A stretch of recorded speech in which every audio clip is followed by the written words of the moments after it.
Somewhere, right now, in a city, in a suburb, in a small apartment with the curtains drawn, someone is comfortable. They are not suffering. They are not struggling. The rent is paid. The routine is familiar. Life is fine. And that is exactly the problem. Comfort feels like safety. But I want you to consider something today that most people never stop long enough to consider. What if comfort is the most expensive place you will ever live? Not expensive in money, expensive in something far more precious. Expensive in time, in identity, in the version of yourself that was supposed to exist by now. I am not here today to tell you to grind harder, or wake up at 5 a.m., or hustle until you collapse. That is not what this is. This is about something quieter, something that does not announce itself, something that does not feel like loss until one day you sit still long enough to feel what is missing.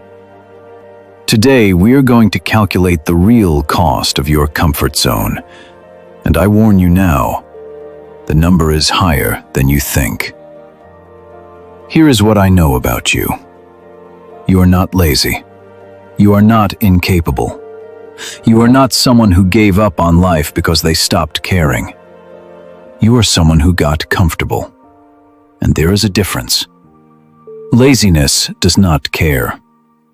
Comfort is what happens when someone who cares deeply has quietly stopped believing the risk is worth it.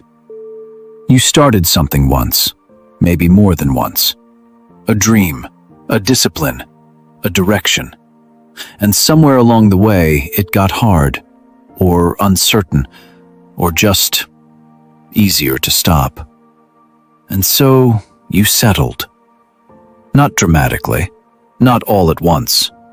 You settled the way a house settles on its foundation, gradually, almost imperceptibly, until one day the walls are a little crooked and the doors no longer close the way they used to. You did not fall. You drifted.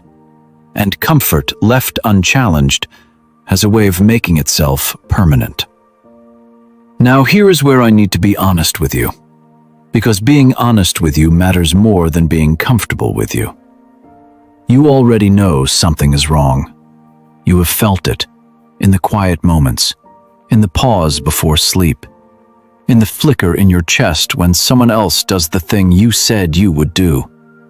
You have felt the gap between the life you are living and the life you know you are capable of living.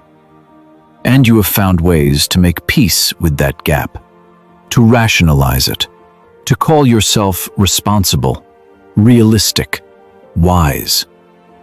But today, I want to ask you a different question.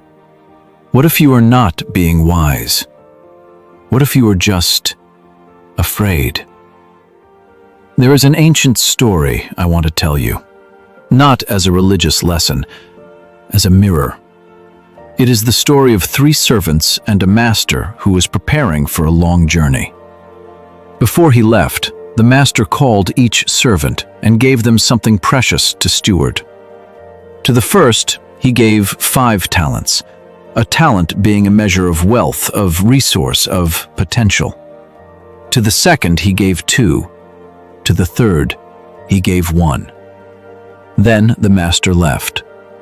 The first servant took what he had been given and put it to work. He invested, he risked, he built. By the time the master returned, what was 5 had become 10. The second servant did the same. What was 2 became 4. But the third servant, the one who received the single talent, did something different. He dug a hole in the ground and he buried it. Not out of malice, not out of laziness. Listen to how he explains himself when the master returns and asks what happened.